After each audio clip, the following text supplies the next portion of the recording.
Rinig natin kung paano inapi ang ating presidente na nagmahal ng tunay sa ating bayan. Inaanyayaan po namin yung gusto magsalita pero pakiusap po, bawal po tayo magmura. At ulitin po natin, yung mga kapulisan po nandito, hindi po natin kaaway ito. Ang kaaway natin, yung bangag nating presidente. Umpisahan nyo na po at dito po ako. Attorney Trixie. Yes, Attorney Trixie. Dapat BBM na yan, kalat ka rin. Hindi na masasa. Magandang gabi! Pero hindi siya ganun kaganda.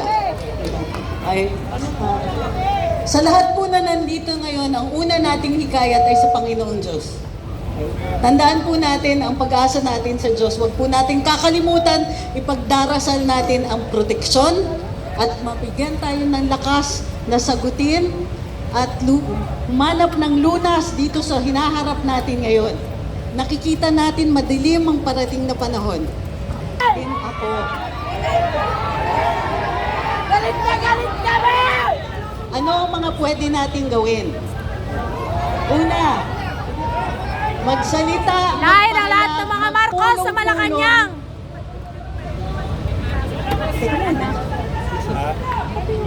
Yung anak mga. Yan. Ano?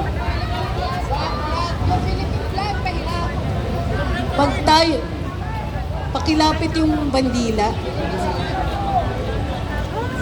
Sisiba ko ng time. Abangan nyo ang panawagan. Abangan nyo ang panawagan. Sa ngayon, hindi pa kami nananawagan kasi nandyan pa yung eroplano. Nandyan pa yung eroplano, hindi pa siya tinatanggal, hindi pa siya dinaalis. Tuloy-tuloy natin ipaalam sa administrasyon na ito na magkakamali sila pag makaalis yung eroplano na yan.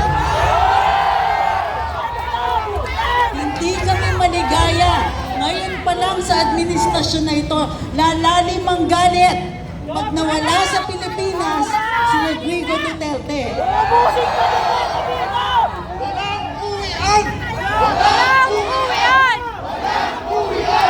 Walang uwian! Tingnan po natin, kapatid nating Muslim.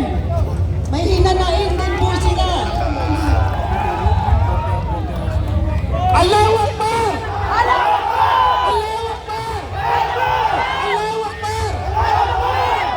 Kami po ay nakikiusap sa gobernong Bangag na dapat sana ilabas ninyo na si Duterte. Palayain ninyo na. Kami walang kasalanan yan si Duterte.